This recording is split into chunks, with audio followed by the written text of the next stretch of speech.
Crime Story, les rendez-vous d'Alfred Hitchcock racontés par Serge Sauvion. Aujourd'hui, Une fille facile de C.B. Guilford.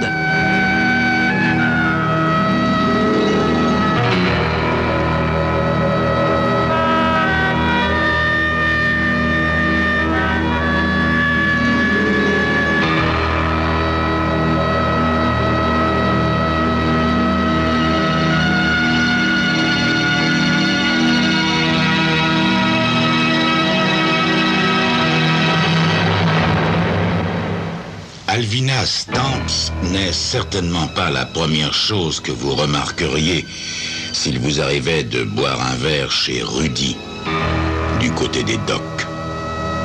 Bien qu'elle soit la seule serveuse de l'établissement, il vous faudrait un certain temps avant d'en prendre conscience, tant elle est insignifiante, informe, grise. Il n'existe guère de femmes totalement défavorisées, n'est-ce pas? Certaines ont de beaux yeux pour sauver la mise, ou bien un rire avenant, un timbre de voix chaleureux, à moins que des rondeurs suggestives. Mais la pauvre Alvina fait exception à la règle, avec cette absence désespérée d'un petit quelque chose qui accroche. Sans doute est-ce pour cela que, ce soir-là, Howard Bradley, un nouveau venu dans le quartier des docks, s'attend à recevoir automatiquement ses faveurs. Une proie facile, comme on dit. « Salut, beauté !» lance-t-il, original et plein d'humour, en s'écroulant sur une chaise au fond de la salle. « Que désirez-vous » fait-elle en jetant un menu crasseux sur la table en formica. « Devine !» dit-il avec un clin d'œil salace. Elle hausse les épaules en remarquant la face lunaire et les cheveux blonds filasses du nouveau venu. Un être aussi insignifiant qu'elle, un compagnon d'infortune. Quelque chose, une lueur maligne au fond de ses yeux bouffis la fait frémir malgré elle. Hamburger, frites et café, commande-t-il en la déshabillant du regard. 10 minutes plus tard, elle lui apporte son repas. Elle a presque terminé son service, elle est fatiguée. En le servant, elle verse un peu de café sur la table. Elle affecte de ne pas le remarquer, pour ne pas avoir à l'essuyer ou pour une raison plus profonde qu'elle dissimule derrière sa fatigue. La main d'Howard, peut-être, sur elle, sur son corps, la ferait-elle tressaillir? Alvina n'est pas habituée au contact d'une main d'homme. Or, c'est précisément ce contact qui la fait frémir alors qu'elle s'éloigne de la table. Une main la retient fermement par la hanche, l'empêche de partir. Elle se retourne. Howard Bradley, ce nouveau venu, la contemple en souriant. Elle remarque une grosse dent en or au milieu d'une bouche gâtée par le tabac. « Bon Dieu, où est Willie ?» pense-t-elle en parcourant la salle d'un regard désespéré. Willie est le seul client à lui manifester, à sa façon, un semblant d'amitié. Le seul à se contenter tout simplement de la remarquer. Le seul à la considérer comme une femme. Sans plus. Où est-il ? Il pourrait très bien être quelque part dans la salle sans qu'elle l'ait vu entrer, tant il passe inaperçu. Tout à fait possible aussi qu'il soit sur le trottoir d'en face à regarder ce qui se passe à l'intérieur. On ne sait jamais avec Willie, on ne sait jamais. S'il est là ce soir, tapis dans l'ombre, fondu dans la foule, rien de la scène ne peut lui échapper. Alvina reste pétrifiée pendant quelques instants. Pas de Willie en vue. Quand elle réagit pour se dégager, c'est de la manière la plus ringarde qui soit. Elle gifle Howard au visage assez violemment pour que ce soit entendu de tous. La réaction ne se fait pas attendre. Des rires fusent de toutes parts. L'explosion de rire stoppe net Howard dans son élan, tandis qu'Alvina s'enfuit. Indigné, il reste assis, l'air penaud devant ses frites qui refroidissent. Howard, le nouveau venu dans le quartier des docks, vient de décrocher son diplôme d'idiot du village. Dans la cuisine, Alvina recouvre difficilement son calme. Une chose est sûre, il lui est impossible, absolument impossible, de retourner dans la salle. Pour une fois qu'on l'a remarqué, ça a été de la pire des façons. Elle ôte son tablier, met son manteau et sort à la dérobée par la porte de service. Il fait nuit noire. Une chape de brouillard à l'odeur métallique est tombée sur le port. On n'y voit pas à 2 pas. Mais l'obscurité est son amie. L'obscurité qui dissimule son embarras. Alvina se dirige vers sa voiture. Dans ce quartier, elle n'a pas peur. Les routiers, les dockers, tout le monde la connaît. Et puis, ils sont trop bien payés pour en vouloir à sa maigre bourse, trop bien nantis pour en vouloir à son maigre corps, n'est-ce pas? Alors qu'elle fouille dans son sac à la recherche de ses clés de voiture, une main ferme lui agrippe le bras. « Alors, petite maigrichonne ?» murmure une silhouette vaguement familière. « Pourquoi tu m'as giflé ?» Elle pourrait crier, attirant aussitôt une demi-douzaine de clients de chez Rudy, mais il se moquerait d'elle une fois de plus. Aussi reste-t-elle sur place, rigide, figée, partagée entre la peur et une sourde vague de désir. « Tu crois que tu vas t'en tirer comme ça ?» s'emporte l'inconnu, dont elle reconnaît la dent en or qui luit faiblement dans l'obscurité. Alors qu'il la renverse violemment sur la voiture, une silhouette se matérialise derrière lui et le tire vers l'arrière avec une force incroyable. Les ombres s'entremêlent, halètent, engagent la lutte. Alvina se colle à sa voiture. Les ombres tombent, enlacées. Les coups s'échangent en bruit mat. Quelque chose de mou frappe quelque chose de plus dur. Rythmiquement, régulièrement, quelque chose martèle durement le pavé. Au bout d'une éternité, une silhouette se relève, souffle bruyamment et se fond dans le brouillard. Alvina veut fuir immédiatement, mais sa curiosité est la plus forte. Elle allume son briquet et se penche. Dans cette lumière de peinture ancienne, elle distingue une chevelure blond filasse, poissée de sang. À la place du visage, un amas de chair sanguinolent, au milieu duquel scintille une dent en or. Adieu, Howard. En levant les yeux, elle reconnaît une silhouette familière dans le halo diffusé par la devanture de chez Rudy. Willie. Willie le discret, Willie le taciturne. Le lendemain, à 9h, l'inspecteur McFarland se présente à la porte du petit meublé que loue Alvina. Elle s'attend à ce genre de visite. Un certain Howard Bailey a été battu à mort à quelques pas de l'établissement où vous travaillez, mademoiselle. Je désirerais vous poser quelques questions. Je peux entrer ? Elle s'efface pour le laisser passer, lui propose du café alors qu'il s'installe sur un divan miteux. Elle sait que son témoignage entraînerait la condamnation de son sauveur, de son admirateur, de quelqu'un qui pense qu'Alvina Stamps est digne d'intérêt, du moins qu'elle vaut bien une bagarre. Réfléchissez, vous ne voyez personne qui aurait pu en vouloir à Howard Bradley? Si, inspecteur. Je vois quelqu'un. Le regard de l'autre s'allume. Moi, inspecteur. Moi. Bradley m'a manqué de respect hier. Et je l'ai giflé.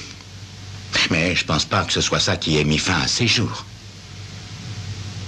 L'inspecteur grimace un sourire. Effectivement, mademoiselle Stamp, effectivement. Seul un homme vigoureux a pu le démolir aussi sûrement. Merci quand même de m'avoir reçu. Quand elle ferme la porte derrière le policier, Alvina Stamps se sent définitivement compromise.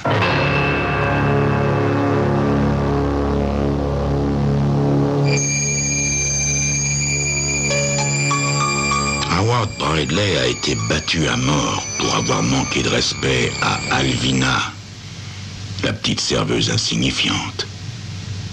Car Willie le taciturne, veille. Mais quelle va être la réaction des dockers et de tout ce monde des quais des brumes? Vous le saurez dans quelques instants.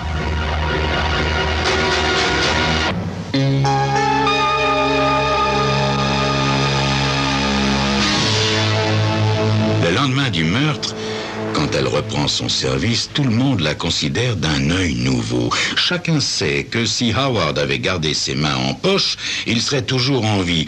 Et chacun se demande ce qui a pris à deux hommes de se battre à mort pour une fille, somme toute, aussi laide.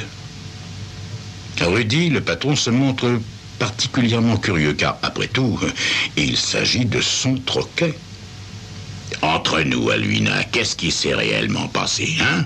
T'étais dehors quand la bagarre a eu lieu, hein? Ne me dis pas que t'as rien vu. Je sais pas, il y avait tellement de brouillard. Alvina, la police est tenace et je veux pas d'ennui dans mon établissement, tu m'as bien compris. Je sais pas, il y avait tellement de brouillard. La police revient dans l'après-midi.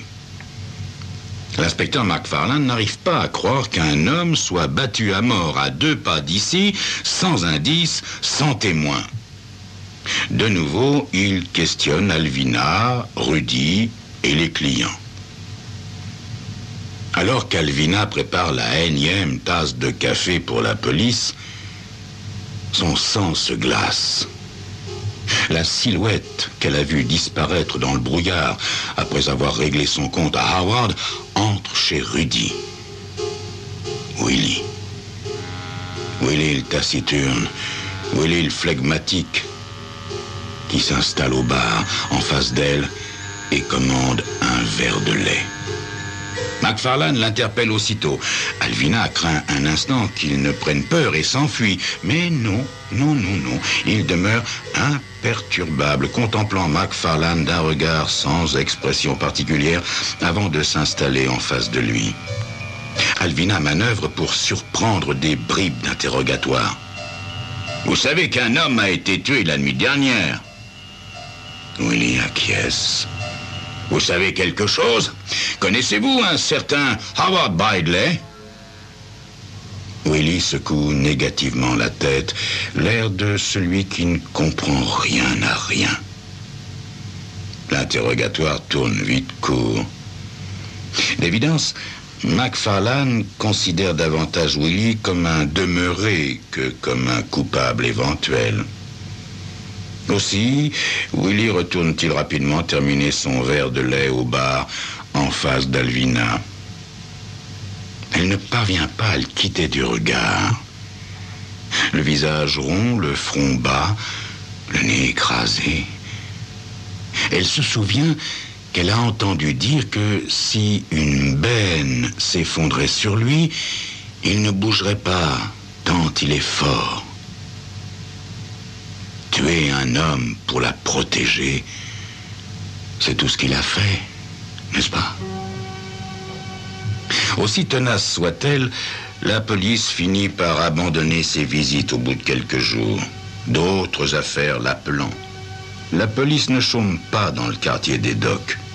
Seuls les bavardages survivent au crime, les langues vont bon train et peu à peu, les plaisanteries remplacent les hypothèses. Celle qui a le plus de succès est la théorie de Ray Salter. Le pauvre Howard aurait bel et bien été trucidé par la vierge et fougueuse Amazone qui évolue entre les tables de l'établissement.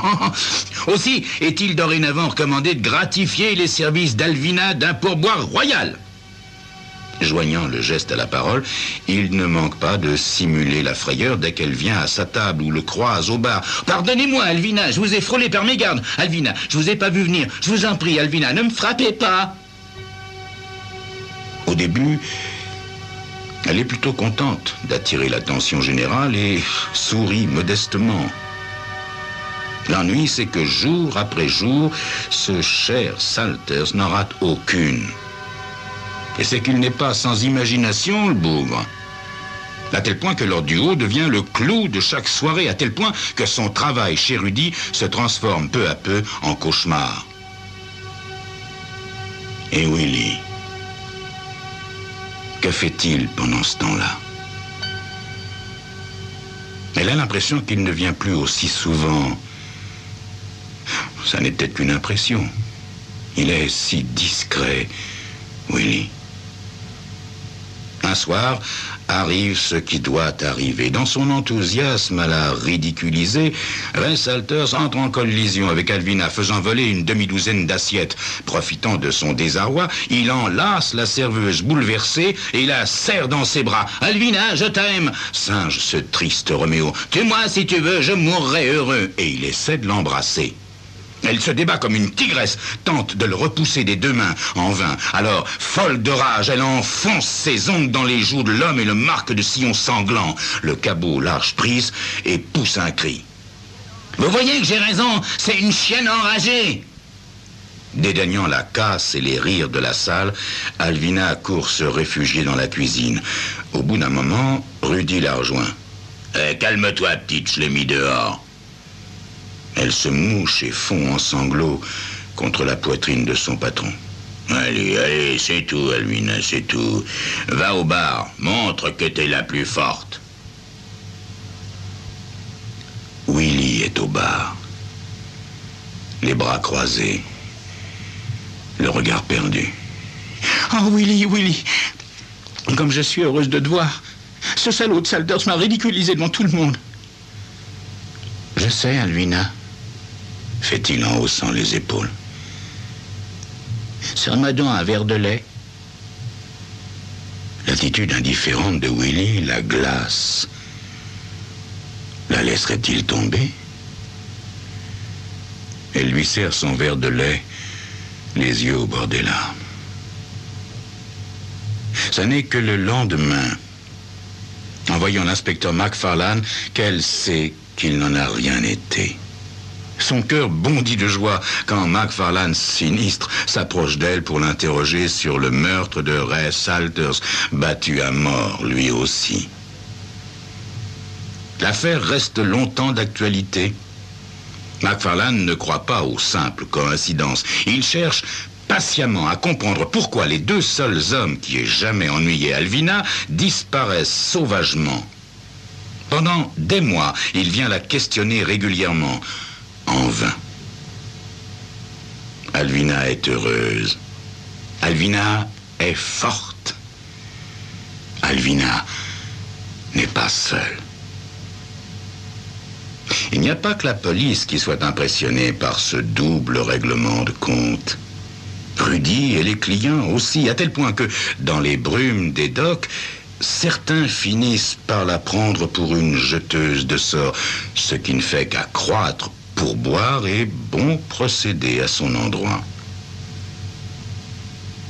C'est à ce moment qu'apparaît sur les quais Joe Frayne, un garçon d'une trentaine d'années aux mains calleuses. Étrange garçon en vérité. Même Alvina n'a pas remarqué son manège. Tenez, par exemple, en plus d'être un habitué, il prend ses 3 repas chez Rudy. En fait, de l'histoire de l'établissement, Il est le seul à être capable de manger 3 fois de suite et sans broncher la cuisine de Rudy. Elle ne s'aperçoit pas non plus qu'il cherche autant que possible à engager la conversation, car en général, il se contente de demander comment est la tarte aux pommes aujourd'hui, ou lui suggérer, dans un moment de grande audace, de ne pas trop en faire. Étrange garçon, en vérité, que ce Joe Frayne. Leur relation continue ainsi jusqu'au soir où ils se retrouvent, seuls, tous les deux, dans le café. Laissant tomber son éternelle tarte aux pommes, il la regarde et lui demande « Alvina, vous travaillez beaucoup, n'est-ce pas? Pourquoi pas ?» fait-elle en le regardant réellement pour la première fois. Vous pourriez prendre une soirée de congé, aller au cinéma. Je pourrais avoir un peu de crème, s'il vous plaît, Alvina. Au moment où elle dépose le pot, il lui saisit tendrement la main. Alvina, il faut que vous m'écoutiez. Laissez-moi, Alvina. J'ai un peu bu ce soir avant de venir et le whisky me donne ce courage que j'ai pas beaucoup. Voilà, je voulais vous dire que je vous aime, Alvina. Elle le regarde, bouche bée, la main prisonnière dans celle de ce Joe Frayne. Aucun homme, jamais n'avait prononcé ces mots devant elle, pour elle, auparavant. Je suis un homme seul, Alvina, et je devine que vous êtes seule, vous aussi. Elle ne le quitte pas des yeux. Il a un regard brun, très doux, très gentil. Un homme qu'elle pourrait aimer. Alvina, comment dire, Alvina, vous voulez bien m'épouser? Elle laisse échapper un petit cri, lève brutalement les bras au ciel et recule contre la caisse. Lui, trop ému, avale sa salive avec difficulté. Sa pomme d'Adam monte douloureusement. « Vous m'avez proposé ?» commence-t-elle. « Oui, je vous aime, » dit-il, et il sort précipitamment. Elle le regarde partir. Elle le voit jouer maladroitement avec le bouton de la porte, trébucher et s'évanouir dans la nuit. Oh, Joe, mon chéri, pense-t-elle. Joe, tu es le seul, bien sûr, que je pourrais aimer. Tu es bon. Oh, bien sûr que j'accepte de t'épouser, Joe. Perdu dans ses pensées, les yeux brouillés de larmes, elle n'aperçoit pas la silhouette trapue, discrète, taciturne de Willie qui passe devant la vitrine du café, se faufilant dans l'ombre à la poursuite de l'homme, du seul homme qu'elle aurait pu aimer.